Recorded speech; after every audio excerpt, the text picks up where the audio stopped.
Shalom semuanya. Tahun 2022 adalah tahun paradigma yang baru. Secara umum, arti dari paradigma adalah sebuah cara orang memandang sesuatu. Paradigma yang dimiliki seseorang mempunyai peranan penting untuk menentukan bagaimana ia bersikap kepada kejadian yang dialami dan meresponi hal-hal yang terjadi dalam hidupnya. Saat kita mendengar mengenai paradigma yang baru, tentu kita berpikir, jika ada paradigma yang baru, pasti ada paradigma yang lama. Mari kita bandingkan keduanya. Perbedaan pertama adalah paradigma lama adalah hasil kejatuhan manusia di dalam dosa. Sedangkan paradigma baru ada proses manusia menerima karya salib Kristus di kayu salib. Perbedaan kedua, paradigma lama berasal dari dunia. Sedangkan paradigma baru berasal dari Bapa di sorga. Perbedaan yang ketiga, manusia yang memakai paradigma lama berpandangan semua untuk diri sendiri. Sedangkan orang percaya yang memakai paradigma yang baru mempunyai fokus untuk menyenangkan Tuhan. Perbedaan yang keempat, tujuan dari manusia yang memakai paradigma lama hanya semata-mata ingin dihormati dunia. Di sisi lain, orang percaya yang memakai pandangan yang baru mempunyai tujuan untuk membawa penghormatan hanya kepada Tuhan. Perbedaan yang terakhir, manusia yang memakai paradigma lama melakukan hal-hal baik hanya supaya tidak masuk neraka dan takut tidak diberkati. Di sisi lain, orang yang percaya yang memakai paradigma baru mempunyai motivasi untuk berbuat baik karena mereka sudah diselamatkan oleh Tuhan dan melakukannya dengan sukacita karena mereka mengasihi Tuhan. Jadi, setelah kita mengetahui perbandingan antara paradigma lama dengan paradigma baru di dalam Tuhan, tentu kita ingin hidup di dalam paradigma baru. Pertanyaannya, bagaimana kita bisa hidup dalam paradigma yang baru di dalam Tuhan? Yuk kita lihat contoh dari seorang bernama Zakheus. Zakheus adalah seorang pemungut cukai yang hidup di kota Yeriko, di mana pada zaman itu pemungut cukai dipandang hina karena dianggap melakukan pemerasan. Namun suatu kali, saat mendengar Yesus datang ke kotanya, dia memanjat sebuah pohon supaya bisa melihat Yesus. Perjumpaan dengan Yesus terjadi saat itu. Setelah bertemu dengan Tuhan Yesus, paradigmanya berubah. Tukang peras ini seketika menjadi murah hati. Saat itu juga dia berkata bahwa setengah harta miliknya akan diberikan kepada orang miskin. Dan jika ada yang pernah diperasnya, akan dikembalikan 4 kali lipat. Perubahan paradigma hanya bisa terjadi saat kita berjumpa secara pribadi dengan Tuhan Yesus. Kita tidak mampu dengan kekuatan kita sendiri.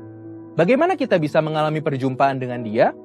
Pertama, tentu kita harus mengalami kelahiran baru. Apa itu kelahiran baru? Waktu kita mengakui dosa-dosa kita, menerima karya Tuhan Yesus yang mati di atas kayu salib untuk setiap kita, kemudian mengundang Tuhan Yesus untuk masuk ke dalam hati kita sebagai Tuhan dan Juru Selamat kita pribadi, dikatakan bahwa kita mengalami satu proses kelahiran baru yang supranatural. Firman Tuhan katakan bahwa orang-orang yang percaya dan menerima Tuhan Yesus diberikan kuasa untuk menjadi anak-anak Allah. Di samping itu, Tuhan Yesus mengatakan sebelum dia naik ke sorga bahwa kita tidak ditinggalkannya sendiri. Dia menjanjikan seorang penolong, yaitu Roh Kudus. Roh Kudus yang dicurahkan pada hari Pentakosta 2000 tahun yang lalu, kini ada bersama dengan kita. Bahkan sesuai dengan yang disampaikan oleh Gembala Pembina kita Pak Niko, bahwa kita sedang dalam masa Pentakosta yang ketiga, di mana Roh Kudus sedang dicurahkan dengan dahsyat, yang akan membangkitkan generasi Yeremia yang mencintai Tuhan Yesus dan menghasilkan penuaian jiwa yang terbesar dan yang terakhir. Roh Kuduslah yang akan memberikan kuasa kepada setiap kita untuk mengalami perubahan paradigma. Seperti yang dikatakan oleh Rasul Paulus, supaya kita tidak menjadi serupa dengan dunia ini, tetapi berubah dalam pembaharuan budi sehingga kita dapat mengetahui kehendak Allah, apa yang baik, yang berkenan kepada Allah, dan yang sempurna. Inilah paradigma yang baru itu. Namun, selain kita mengalami perubahan paradigma karena menerima anugerah keselamatan di dalam Tuhan Yesus dan pertolongan Roh Kudus, kita juga perlu berusaha untuk tidak menjadi serupa dengan dunia ini. Hal penting yang harus kita ingat adalah kita hidup di dunia ini hanya sementara. Firman Tuhan katakan, dunia ini sedang lenyap dengan segala keinginannya, tetapi orang yang melakukan kehendak Allah tetap ada untuk selama-lamanya. Biarlah kita fokus kepada kekekalan dan hidup selalu untuk melakukan kehendak Allah. Satu lagi, kita mengalami perubahan paradigma saat kita membaca firman Tuhan atau Alkitab. Membaca Alkitab dengan tekun akan merubah cara pandang kita menjadi sesuai dengan kehendak Allah. Karena di dalam Alkitablah dituliskan semua kehendak Allah bagi setiap kita. Nah, karena kita sudah lahir baru, sudah menerima Roh Kudus dan kuasanya yang dahsyat di masa Pentakosta ketiga ini, yang perlu kita lakukan supaya memiliki paradigma yang baru ialah, yang pertama, hidup tidak serupa dengan dunia ini. Yang kedua, tekun membaca dan mempelajari Alkitab. Dan yang ketiga, ikuti tuntunan Roh Kudus setiap hari. Mari kita hidup dalam paradigma yang baru dengan sukacita karena Tuhan Yesus sungguh mengasihi setiap kita. Untuk artikel lengkapnya dari tim teologi kami, silahkan klik link yang ada di atas atau scan QR Code yang tersedia. Tuhan Yesus memberkati.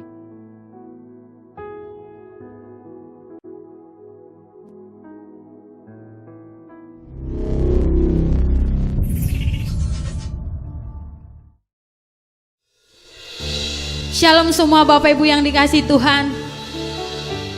Tiba lagi kita di hari Minggu yang indah ini, kita datang ke hadirat Tuhan.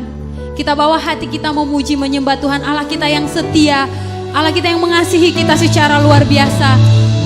Kita juga harus mengasihi Tuhan kita, setia kepada Yesus kita yang hidup, melebihi apapun di dunia ini. Terima kasih Tuhan, terima kasih Yesus. Kami bawa penyembahan kami Tuhan.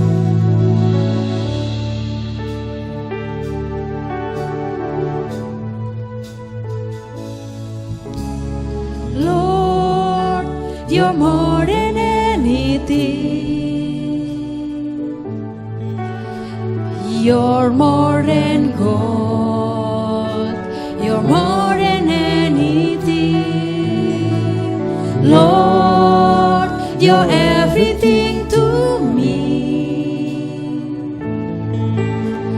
I will never let you go. Never ever let you go. Katakan lagi, Lord, you're more than anything.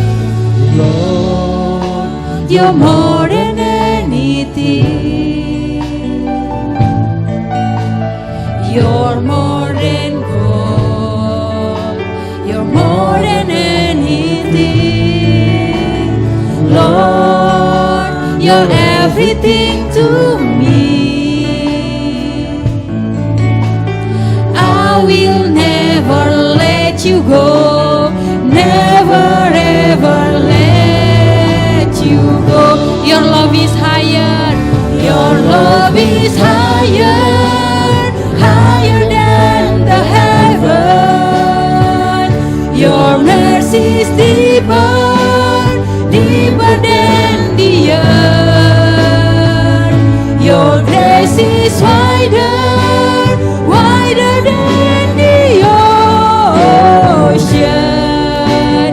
I will never let you go, never ever let you go. Lord, you're more than anything, Jesus. Lord, you're more than anything. You're more than gold. You're more than gold. You're more than anything. Lord, you're everything to me. I will never let you go. Never ever let you go. Your love is higher. Your love is higher, higher than the heaven. Your mercy is deeper, deeper than the earth. Your grace is wider, wider than the ocean. I will never let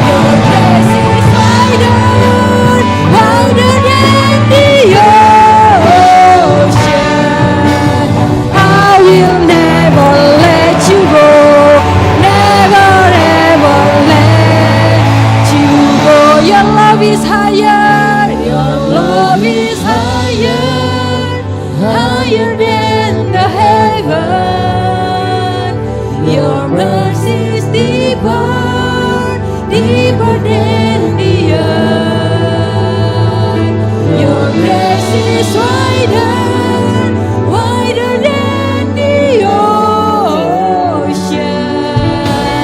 I will never let you go, never ever let you go. Your love is higher, higher than the heaven. Your mercy is deeper, deeper than the earth. Your grace is wider, wider than the ocean. I will never let you go, never ever let. Your love is higher, higher than the heaven. Your mercy is deeper, deeper than the earth. Your grace is wider, wider than the ocean. I will never let you go, never ever let you go. I will never let you go, never ever let you go. I will never let you go, never ever let you go. Hallelujah. You're more than anything, you're more than gold, you're more than everything to me. Haleluya Tuhan, kami sembah Engkau, kami sembah Engkau Yesus. Haleluya, haleluya. Kasih-Mu melebihi lautan, kasih-Mu melebihi tingginya langit, cinta-Mu lebih dalam dari samudra, melebihi luasnya samudra. Yesus, Yesus, Yesus yang besar. I will never let you go, I will never, never let you go. Haleluya Tuhan. Syarala bayara la bayara labo, syarala bayara la bayara la bayara la bayara labo. I will never let you go, I will never ever let you go. Tiada la bayara la bayara la bayara labo, tiada la bayara la bayara la ba ba ba ba ba ba ba ba ba ba ba ba ba ba ba. Tiada la ba ba ba ba ba la ba ba ba ba bayara la ba ba ba ba ba la la ba la la ba ba. Tiada la ba la la ba la la ba la la bayara la bayara la bo, tiada la bayara la bayara la ba la ba. Tiada la la la la la la la la la bayara ba la la ba la la bayara la bo, tiada la bayara la bayara la bo, tiada la bayara la ba ba ba ba ba ba ba ba ba ba bayara la bayara la ba ba ba ba ba ba ba. Tiada la ba ba la ba ba ba ba ba ba. Jesus, I will never let you go. Allah yang setia, Bapa yang kekal, Allah kami yang besar. Tiada la bayara la bayara la bayara la bo, tiada la bayara la bayara la bo, tiada la bayara la bayara la bayara la bayara la bayara la bayara la bayara la. Haleluya, haleluya. Jesus,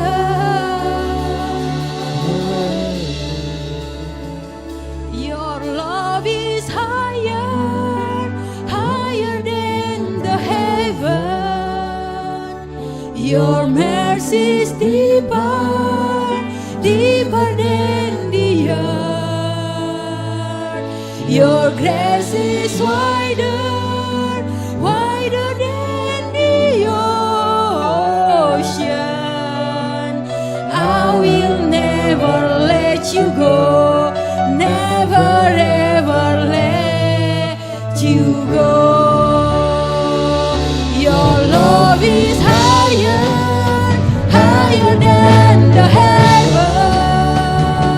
Your mercy is deeper, deeper than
janji kami Tuhan, kami tidak akan pernah meninggalkan-Mu karena kasih setia-Mu sungguh besar dalam hidup kami Tuhan.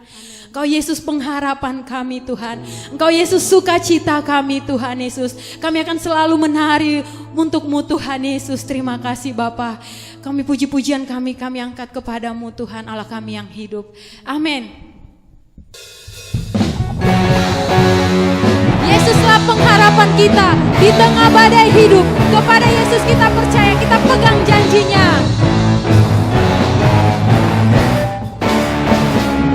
Yesuslah pengharapanku di tengah badai hidup.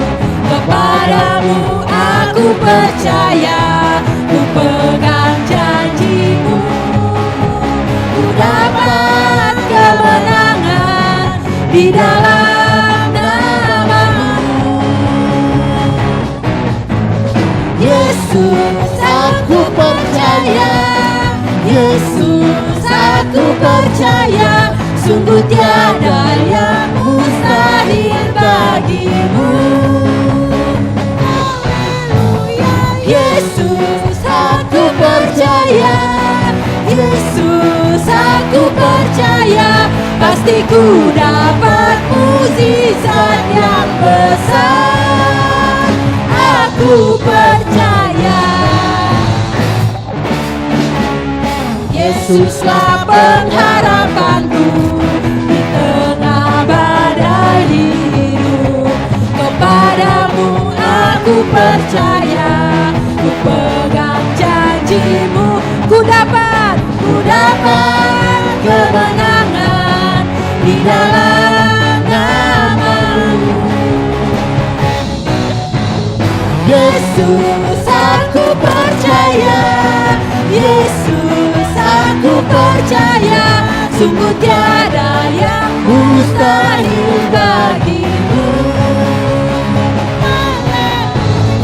Yesus aku percaya, Yesus aku percaya, pasti ku dapat mukjizat yang besar. Aku percaya.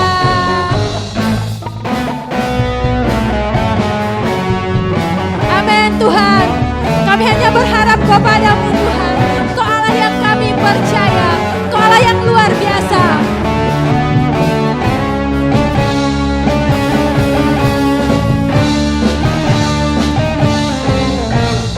Yesus aku percaya, Yesus aku percaya, sungguh tiada yang mustahil bagi-Mu. Haleluya. Yesus aku percaya, Yesus aku percaya, pasti ku dapat mukjizat yang besar. Haleluya. Yesus aku percaya, Yesus aku percaya, sungguh tiada yang mustahil bagi-Mu. Yesus aku percaya, Yesus aku percaya, pasti ku dapat mukjizat yang besar. Aku percaya, aku percaya, aku percaya. Haleluya Tuhan. Engkau Allah yang kami percaya.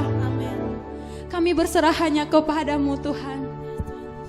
Engkau ada saat badai hidup menimpa kami Tuhan Yesus. Engkau ada selalu Tuhan.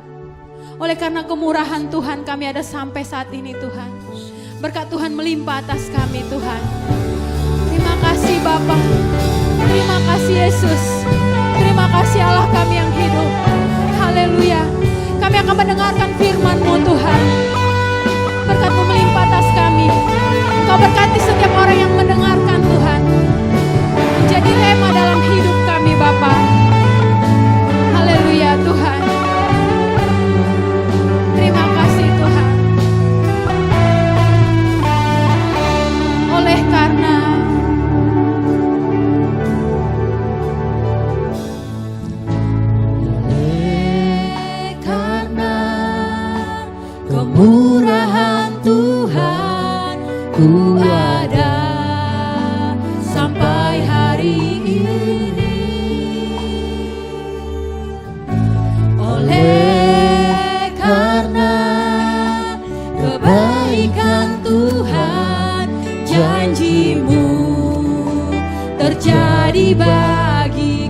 aku percaya. Aku percaya berkat-Mu atasku melimpah, kebajikan, kemurahan selalu mengikutiku. Ku puji, ku sembah Kau Tuhan. Oleh karena kemurahan Tuhan, kami ada sampai saat ini Tuhan. Oleh karena kemurahan Tuhan, ku ada sampai hari ini. Oleh karena kebaikan Tuhan, janji-Mu terjadi. Katakan lagi, oleh karena kemurahan Tuhan. Oleh karena kemurahan Tuhan, ku ada sampai hari ini. Oleh karena kebaikan Tuhan, janji-Mu terjadi. Angkat tanganmu, katakan aku percaya. Aku percaya berkat-Mu atasku melimpah, kebajikan, kebajikan, kemurahan selalu mengikutiku. Ku puji, ku sembah Kau Tuhan. Katakan lagi, aku percaya. Aku percaya berkat-Mu atasku melimpah, kebajikan, kebajikan, kemurahan selalu mengikutiku. Ku puji, ku sembah Kau Tuhan. Katakan lagi, aku percaya. Aku percaya berkat-Mu atasku melimpah, kebajikan, kemurahan selalu mengikutiku. Ku puji, ku sembah Kau Tuhan. Ku puji, ku puji, ku sembah Kau Tuhan. Ku puji, ku sembah, ku puji, ku sembah Kau Yesus. Haleluya.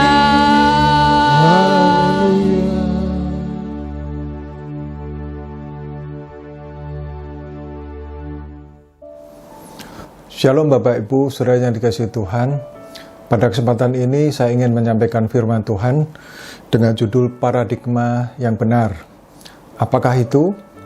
Mari kita akan memperhatikan bersama-sama, tapi sebelumnya kita akan berdoa terlebih dahulu pada Tuhan, minta pimpinan Tuhan. Mari kita berdoa. Bapa di surga, saat ini kami ingin mendengarkan firman-Mu Tuhan. Tuhan pimpin kami, urapi kami, ya Roh Kudus. Tuntun kami Tuhan, urapi hamba-Mu, urapi kami semuanya. Terima kasih Tuhan, dalam nama Tuhan Yesus kami berdoa. Amin. Saudara saya dikasihi Tuhan, pada suatu masa, yaitu di masa hakim-hakim, khususnya zaman Gideon. Di situ bangsa Israel mengalami masalah yang besar, yaitu terhadap bangsa Midian yang dibantu oleh bangsa Amalek. Saudara-saudara, disebutkan bahwa bangsa Midian itu seringkali datang berbondong-bondong menyerbu wilayah Israel. Jadi pada waktu Israel habis menabur, kemudian datanglah bangsa Midian dan bangsa Amalek menyerang wilayah Israel, memporak-porandakan semuanya, dan bahkan mereka datang itu berbondong-bondong dengan ternaknya mereka juga, dan itu menyapu seluruh wilayah Israel. Sehingga dengan demikian otomatis apa yang sudah ditabur oleh bangsa Israel, juga harta milik termasuk ternaknya Israel juga tentu bisa ikut tersapu ya. Sehingga dari hal itu sudah jelas bisa disimpulkan bahwa Israel mengalami kesulitan yang besar. Bahkan disebutkan bahwa orang Israel menjadi sangat melarat ya oleh karena perbuatan orang Midian itu. Nah, saudara, jadi ini merupakan masalah atau bencana nasional ya. Jadi bukan hanya sebagian Israel tapi secara nasional, saudara-saudara. Nah, kemudian ada seorang bernama Gideon. Siapa Gideon? Nah, saya akan mengajak kita membaca di dalam Hakim-Hakim 6 ayat yang ke-15. Ya, di sana dikatakan, ini Gideon menjawab kepada malaikat Tuhan, dikatakan, tetapi jawabnya kepadanya, "Ah Tuanku, dengan apakah akan kuselamatkan orang Israel? Ketahuilah kaumku adalah yang paling kecil di antara suku Manasye, dan aku pun seorang yang paling muda di antara kaum keluargaku." Ya, jadi Gideon itu dia menyadari, merasa dan memang kenyataannya demikian, menyadari bahwa kaumnya adalah yang paling kecil di antara suku Manasye, dan dia pun yang paling muda di antara kaum keluarganya. Nah, kemudian bagaimanakah mungkin dia bisa memimpin bangsa Israel untuk mengalahkan bangsa Midian? Nah, saudara, ini kita coba kita melihat ya, memahami apa yang dirasakan Gideon pada waktu itu. Ya, jadi Gideon melihat bahwa bangsa Israel semuanya takut, ya, semuanya bersembunyi karena memang mereka kalah pada waktu itu dengan bangsa Midian yang dibantu oleh bangsa Amalek. Mendapat serbuan dan mereka tidak bisa buat apa-apa. Yaitu semuanya karena memang bangsa Israel berdosa kepada Tuhan sehingga Tuhan tidak menyertai mereka pada waktu itu. Nah, kemudian Gideon melihat secara nasional seperti itu dan melihat dirinya sendiri, apa yang bisa dia lakukan. Dia merasa paling kecil, ya, paling muda, paling kecil. Apa yang bisa dia perbuat? Nah, saudara-saudara, mungkin pada saat ini ada di antara saudara juga yang mengalami hal yang perasaan yang sama dengan Gideon, ya, bahwa mungkin ada di antara saudara yang dalam kondisi terpuruk, lemah, tidak berdaya, tidak mempunyai kekuatan apa-apa. Kemudian juga menghadapi kondisi secara nasional bahkan internasional, saudara, dengan adanya pandemi ini, di mana banyak kesulitan-kesulitan yang terjadi.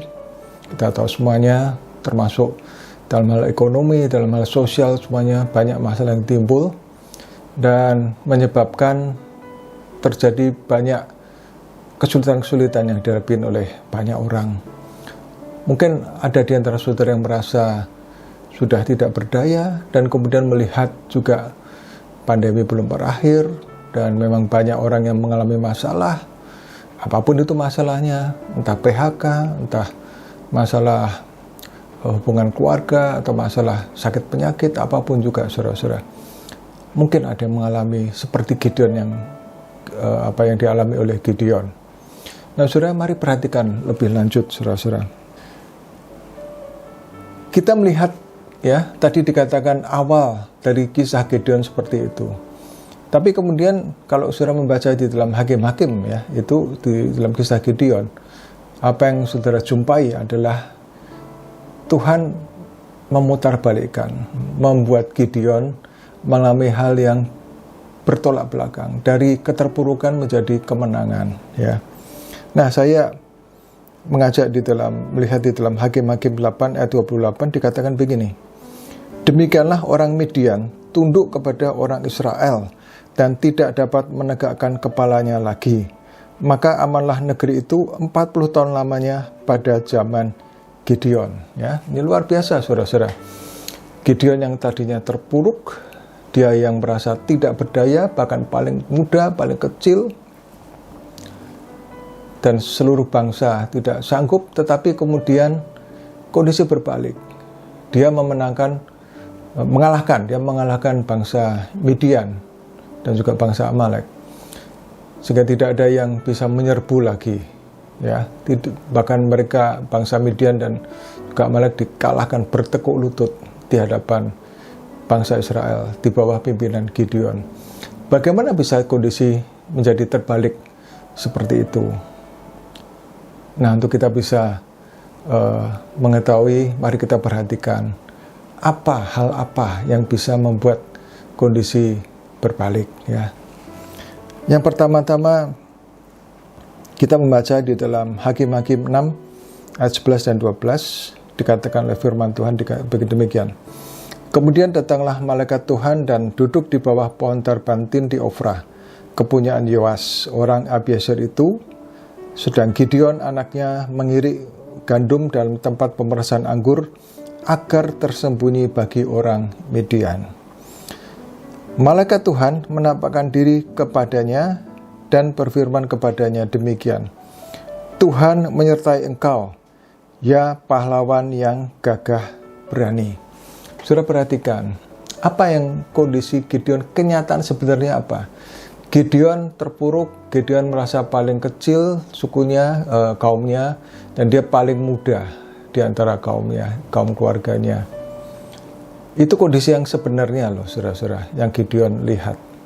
Tetapi malaikat Tuhan ya diutus oleh Tuhan otomatis ya, atau Tuhan memberitakan firman-Nya, mengatakan kepada Gideon ya, bahwa hai Gideon ya, pahlawan yang gagah perkasa. Nah, saudara-saudara, hal yang pertama yang kita mesti pelajari di sini adalah apa? Bahwa bagaimana Tuhan membuat Gideon bisa mempunyai kondisi yang berbalik dari keadaan yang terpuruk menjadi berkemenangan. Yang pertama, saudara mesti perhatikan, yang pertama adalah bahwa Tuhan ingin mengubah paradigma Gideon dari paradigma yang lama menjadi paradigma yang baru, dan itu sesuai dengan kehendak Tuhan, sesuai dengan maunya Tuhan. Paradigma yang lama dari Gideon adalah dia terpuruk, dia paling kecil, dia tidak berdaya seperti seluruh bangsa Israel, tidak ada harapan. Itu paradigma yang lama, dan memang kenyataannya demikian. Tetapi yang luar biasa, Tuhan ingin membuat Gideon mempunyai paradigma yang baru. Apa? Yaitu dia sebagai pahlawan yang gagah perkasa. Nah, saudara-saudara, ini kita mesti perhatikan ya, paradigma itu penting. Saudara-saudara, demikian pula dengan kita ya. Kita harus mempunyai paradigma yang baru ya. Paradigma dari paradigma terpuruk atau tidak berdaya menjadi punya paradigma bahwa di dalam Tuhan ada pengharapan, di dalam Tuhan ada kemenangan, termasuk untuk diri kita masing-masing, saudara-saudara. Saya teringat pada cerita tentang seekor gajah, ya, gajah sejak masa kecil dia diikat talinya, diikat kakinya dengan tali di suatu tiang, sehingga gerakannya hanya terbatas. Ya, dia hanya bisa ke sana kemari sesuai dengan panjang talinya. Waktu kecil, tentu pengikatnya atau tiang pancang yang untuk mengikat tidak bisa tercabut ya, karena gajahnya masih kecil ya. Tapi kemudian gajah ini bertumbuh besar. Tapi yang aneh, saudara-saudara, sebetulnya gajah yang besar ini dengan mudah dapat mencabut tiang pancang. Tetapi karena ya tentu dikandangin kemudian dibalikin lagi ke sana dan diikat lagi ya. Dan saudara-saudara, dalam kondisi dia sudah dewasa ya, seharusnya dengan mudah untuk melepaskan diri dari ikatan. Tetapi yang aneh apa? Yang aneh gajah itu masih saja berputar-putar di sekeliling tali, padahal sebenarnya dia kuat. Karena apa? Karena dia punya paradigma bahwa dia nggak sanggup. Padahal setelah dia dewasa seharusnya dia sanggup. Ya. Nah, saudara-saudara, kita juga harus mempunyai paradigma yang berbeda, ya.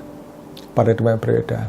Saya juga ingat saya mempunyai seekor anjing, ya. Anjing di mana saya tempatkan di suatu area, dan di situ saya buatkan penghalang. Penghalang itu saya buatkan pintu kecil, di mana pintu kecil itu tingginya ya setinggi leher anjing kecil gitu ya, sehingga anjing kecil itu tidak bisa melompati penghalang itu. Tapi setelah besar ya, sebetulnya dia dengan mudah melompati. Tapi yang aneh, sama juga saudara-saudara, sekalipun dia bisa melompati penghalang itu, tapi dia tidak melompati. Ya, kenapa? Karena dia punya paradigma bahwa dia nggak bisa melompati, padahal sebetulnya bisa melompati. Ya, jadi nomor satu, paradigma harus diperbarui. Ya, kalau kita mau berkemenangan, paradigma kita yang salah, paradigma yang tidak sesuai dengan apa maunya Tuhan harus diperbarui. Jangan punya paradigma terpuruk, tetapi paradigma yang aku orang yang sanggup mengatasi segala sesuatu dengan pertolongan Tuhan. Ya. Itu yang pertama, saudara-saudara. Hal yang kedua, saudara-saudara, masih mengenai paradigma, ya. Nah, saudara, tadi kita dikatakan bahwa kita harus mempunyai paradigma yang baru. Tetapi yang kedua yang kita mesti ingat juga, saudara-saudara, bahwa paradigma itu hendaklah berasal dari Tuhan, ya. Paradigma yang baru itu berasal dari Tuhan, bukan oleh kekuatan kita sendiri, bukan oleh maunya kita sendiri. Saudara, kenapa? Karena dengan paradigma yang berasal dari Tuhan, maka hasilnya adalah pasti, ya. Nah, saudara, memang baik ya kalau orang itu memompa semangat, ya, memompa semangat untuk diri sendiri dengan pikiran positif, ya, dengan kata-kata positif. Contohnya, aku pasti bisa. Aku pasti bisa, ya. Itu baik memang, artinya itu bisa membuat orang lebih bersemangat, ya. Ya minimal itu lebih baik lah daripada orang yang berputus asa itu tadi. Tetapi yang baik itu belum tentu yang paling tepat, saudara-saudara. Ya, yang paling tepat apa? Yang paling tepat adalah biarlah kita mendasarkan, ya, paradigma yang baru itu bukan oleh pikiran kita sendiri atau kekuatan kita sendiri atau hanya sekedar semangat kita sendiri, tetapi kita mendasarkannya itu oleh firman Tuhan, ya. Kita mendasarkannya kepada apa yang Tuhan katakan dalam hidup kita, ya.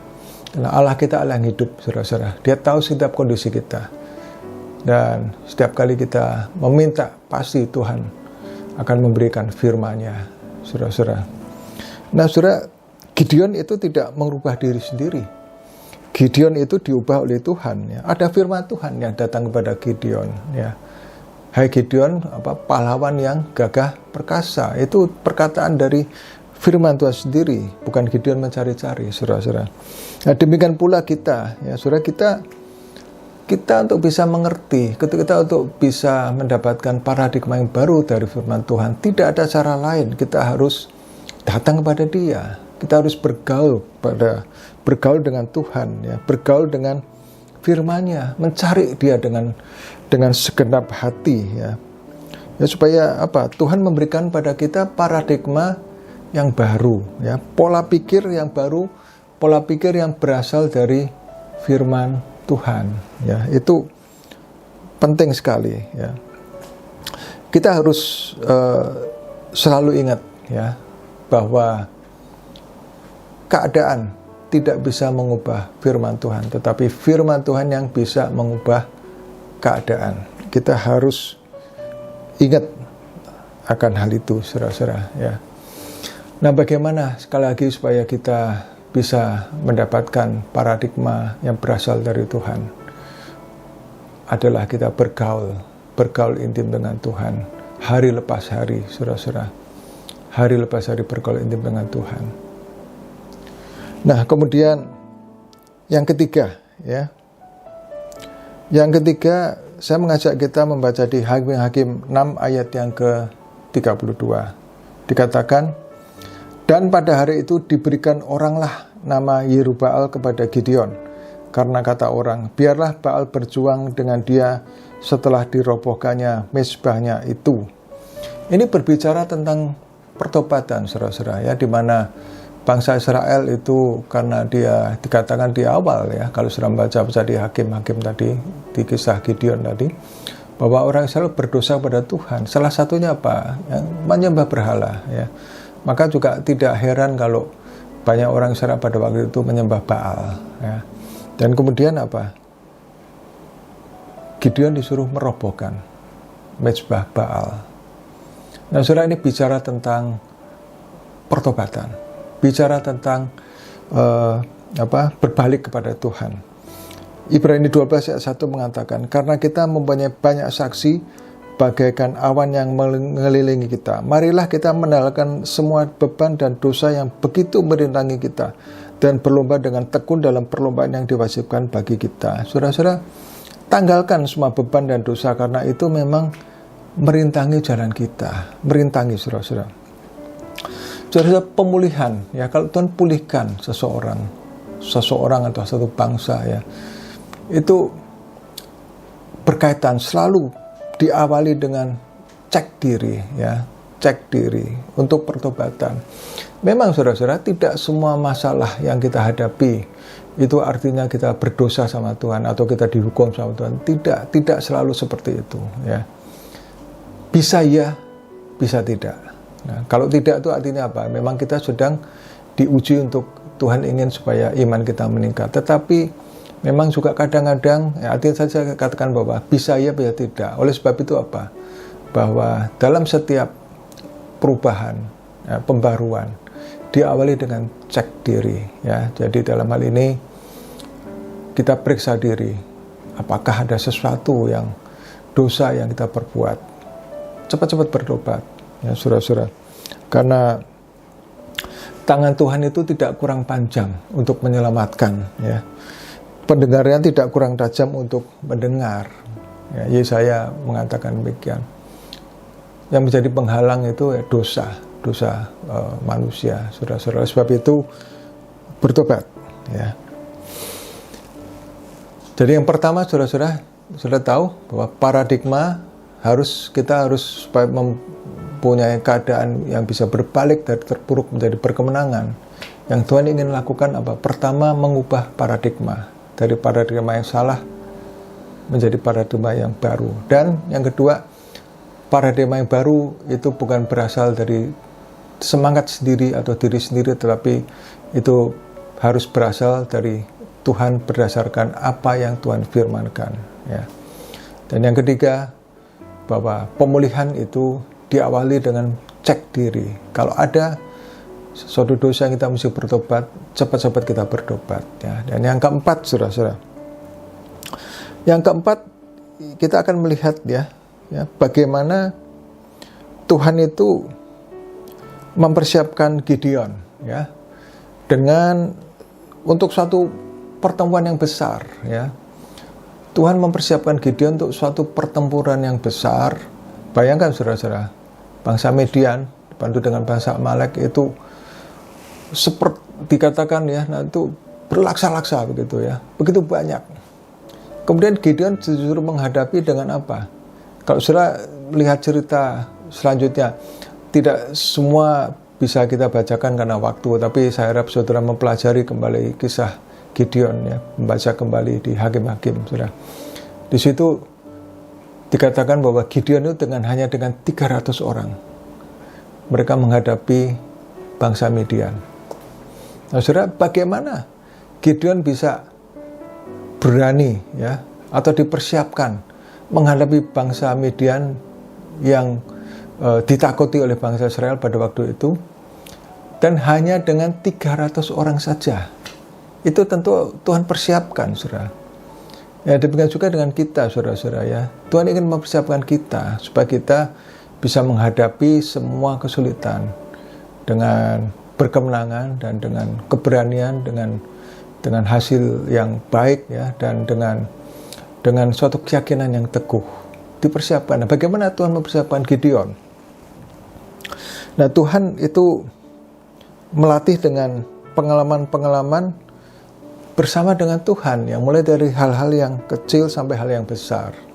Ya, sebagai contoh, ya, kita tahu tadi, yaitu apa? Saat malaikat Tuhan, ya, menampakkan diri, ya, kita telah baca tadi kan, saat malaikat Tuhan menampakkan diri, kemudian mengatakan, ya pahlawan yang gagah perkasa, dan kemudian pembicaraan selanjutnya akhirnya Gideon mengatakan, ya, jika sekiranya aku mendapat kasih karunia di matamu, maka berikanlah kepadaku tanda bahwa engkau sendirilah yang berfirman kepadaku. Ini Gideon ini, jadi dia melihat malaikat Tuhan, tapi dia ya ada keraguan, apa benar ini malaikat Tuhan atau bukan, ya, karena dia masih baru mengenal, karena dia belum begitu punya pengalaman, ya, dalam hal ini untuk bersekutu dengan Tuhan pada waktu itu, sehingga memang perlu yang namanya latihan, ya. Dan kemudian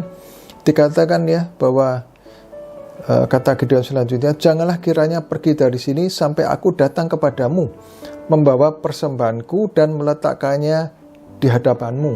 Ya, kemudian firman Tuhan, aku akan tinggal sampai engkau kembali. Ya, kemudian Gideon itu balik ke dalam rumahnya, mempersiapkan untuk korban yang akan dipersembahkan, ya. Kemudian akhirnya setelah selesai, kemudian dibawa ke hadapan malaikat Tuhan tadi, kemudian persembahan itu diletakkan di atas batu, di atas mezbah, ya. Kemudian terjadilah, ya, bahwa Tuhan membuat, ya, supaya tiba-tiba timbul api yang untuk membakar korban persembahan itu. Di situ kemudian Gideon mengatakan begini, maka taulah Gideon bahwa itulah malaikat Tuhan, lalu katanya, celakalah aku Tuhanku Allah, sebab memang telah kulihat malaikat Tuhan dengan berhadapan muka. Dia akhirnya sadar, iya benar nih, ini malaikat Tuhan, ya. Kalau kita bicara malaikat Tuhan, itu representasi sebenarnya dari Tuhan sendiri yang berfirman, saudara-saudara, ya. Nah, Gideon menyadari itu, dia mengenal, oh benar, ini bukan mimpi, ini artinya bukan kuasa yang lain, ini benar-benar dari firman Tuhan sendiri yang mengatakan kepada dia. Gideon perlu belajar, maka kita juga perlu, ya, kita belajar akan tuntunan Tuhan, perlu belajar, saudara-saudara, supaya kita bisa mengenal mana yang tuntunan Tuhan atau mana yang bukan, mana yang suara yang cuma sekedar pikiran kita sendiri. Kita mesti belajar, ya, saudara-saudara. Nah, saudara, janganlah kita membiasakan, ya, kalau cari Tuhan itu hanya saat kepepet besar gitu, baru nyari Tuhan, itu nggak belajar namanya, saudara-saudara. Kita mesti hari lepas hari belajar untuk punya pengalaman, ya, dengan Tuhan, hari lepas hari, mulai dari perkara-perkara yang sederhana, yang kecil, sampai nanti Tuhan akan berikan, ajarkan dengan perkara-perkara yang lebih besar, saudara-saudara, ya. Nah, lanjutkan Gideon tadi, ya. Contoh lain adalah begini. Dikatakan, kemudian berkatalah Gideon kepada Allah, jika engkau mau menyelamatkan orang Israel dengan perantaraanku, seperti yang kau firmankan itu, maka aku membentangkan guntingan bulu domba di tempat pengirikan. Apabila hanya di atas guntingan bulu itu ada embun, dan tetapi seluruh tanah di situ tinggal kering, maka tahulah aku bahwa engkau mau menyelamatkan orang Israel dengan perantaraanku seperti yang kau firmankan. Ya, jadi Gideon minta tanda. Dia lagi dilatih untuk memahami firman Tuhan. Ya, Tuhan mengerti kondisi Gideon. Tuhan mengerti kondisi saudara dan saya. Bagaimana pertumbuhan rohani kita sesuai dengan apa yang kondisi kita saat itu, ya. Tuhan mengerti. Kalau memang Tuhan perlu latih dengan tanda-tanda, ya Tuhan akan latih dengan tanda-tanda. Saudara, yang penting apa di sini? Kita ini dengan hati yang tulus, hati yang tetap percaya, cari Tuhan dengan sungguh-sungguh. Maka bagaimana kita mencoba untuk mengenal firman Tuhan atau mencoba untuk mengenal apa yang Tuhan mau dalam hidup kita secara spesifik, itu tiap orang berbeda-beda dan Tuhan mengerti kita masing-masing. Dan bila kita bertumbuh sesuai dengan pengenalan kita, kebiasaan kita dengan Tuhan yang masing-masing orang berbeda satu dengan yang lain. Tetapi yang penting kesungguhan hati kita dan ketulusan hati kita itu akan membuat kita bisa bertumbuh, kita bisa mengenal Tuhan lebih dan lebih lagi. Dan Tuhan melatih kita. Demikian juga dengan Gideon, ya, dia minta tanda guntingan bulu domba. Dan terjadilah demikian, yang bulunya basah, yang lainnya kering. Ya. Nah kemudian dia masih ragu lagi, minta lagi. Tuhan, dibalik lagi Tuhan. Sekarang guntingan bulu itu yang kering dan seluruhnya tanah di sekitarnya yang basah. Dikabulkan sama Tuhan. Terjadilah demikian. Di sini Gideon lebih mengenal lagi, ya, lebih mengenal. Jadi cerita ini menceritakan ya bahwa Gideon berlatih untuk mengenal Tuhannya dengan lebih dekat, mengenal firman-Nya dengan lebih dekat. Ada latihan pribadi. Biarlah kita semua juga saudara-saudara, sekali lagi kita punya latihan pribadi berjalan bersama dengan Tuhan sehingga kita bisa lebih mengenal lagi akan firman Tuhan secara spesifik dalam hidup kita, ya, dalam segala kebutuhan kita, saudara-saudara. Nah, yang kelima adalah kalau kita bicara kisah Gideon itu tentu tidak lepas dari cerita Gideon itu hanya dengan 300 orang, ya, bukan dengan 32.000 orang. Tadinya 32.000 orang Israel menyertai. Kemudian Tuhan berfirman pada Gideon, suruh ya orang yang takut, yang gentar, suruh pulang. Ya, kenapa? Kenapa Tuhan tidak ingin nanti bangsa Israel kalau mendapat kemenangan dia merasa, loh karena kami sendiri jumlah kami banyak kami menang. Nah, tapi Tuhan adakan penyaringan. Yang takut pulang. Nah, kemudian Gideon mengatakan begini dan ada 22.000 pulang. Jika tinggal 10.000 itu pun masih banyak. Kemudian disaring lagi ya, dengan cara suruh ke sungai untuk minum, ya, disaring. Orang yang minumnya nyosor, ya kan, itu ada begitu banyak ya, berarti berapa? 9 kurang lebih 9.700 ya. Sedangkan hanya 300 orang itu cara minumnya adalah diangkat pakai tangan, dia tetap berjaga-jaga dan jilat pakai dengan tangannya diangkat, gitu, saudara. Tidak nyosor, tapi dengan tetap bersiap siaga, ya, saudara-saudara. Di situ terjadi penyaringan dengan 300 orang. Sehingga dengan 300 orang, Gideon menghadapi bangsa Midian, ya, saudara-saudara. Ini bicara tentang apa? Bicara tentang bahwa jangan mengandalkan kekuatan diri sendiri. Kita harus tahu pada siapa kita berharap. Hanya kepada Tuhan, bukan kepada manusia atau kekuatan diri sendiri. Ya. Dan kemudian juga mesti menyadari pada saat kita sukses, pada saat kita berkemenangan, kita sukses, jangan pernah sombong, jangan pernah lupa diri. Tapi harus ingat bahwa itu semua adalah anugerah dari Tuhan. Ya. Nah, saudara, firman Tuhan mengatakan, beginilah firman Tuhan, terkutuklah orang yang mengandalkan manusia, yang mengandalkan kekuatannya sendiri, dan yang hatinya menjauh daripada Tuhan. Sedangkan diberkatilah orang yang mengandalkan Tuhan, yang menaruh harapannya pada Tuhan. Ya, saudara. Saudara-saudara, yang terakhir adalah bicara tentang Gideon tadi. Ya. Setelah apa yang semua dialami, ya, maka Gideon memperoleh kekuatan dan dia punya iman. Imannya diteguhkan, ya, karena dia sudah lebih mengenal lagi dan dia punya keyakinan berdasarkan latihan itu tadi, saudara-saudara. Dan yang setelah itu yang tidak boleh dilupakan apa? Iman harus disertai dengan tindakan, ya. Jadi iman disertai dengan perbuatan meskipun menghadapi risiko, ya. Nah, saudara-saudara, dari apa yang kita pelajari pada saat ini, ya, sebagai rangkuman, saudara-saudara, sekali lagi Saya tidak tahu kondisi saudara masing-masing. Mungkin ada yang sedang terpuruk, kemudian menyadari, melihat bahwa tidak ada harapan, tidak ada daya, ya. Sedangkan sekeliling juga kondisi semua orang juga sama, ya, seperti itu. Saudara-saudara, apakah kemudian harus berputus asa? Tidak, saudara-saudara. Tapi apa yang kita bisa lakukan? Yang pertama adalah bahwa kita harus punya paradigma yang baru. Paradigma yang lama dibuang, tapi paradigma yang baru, yang paradigma yang sesuai dengan apa yang Tuhan mau, yang berkemenangan, ya. Jadi paradigma yang baru, dan yang kedua berasal dari Tuhan. Yang ketiga adalah kita mesti periksa diri.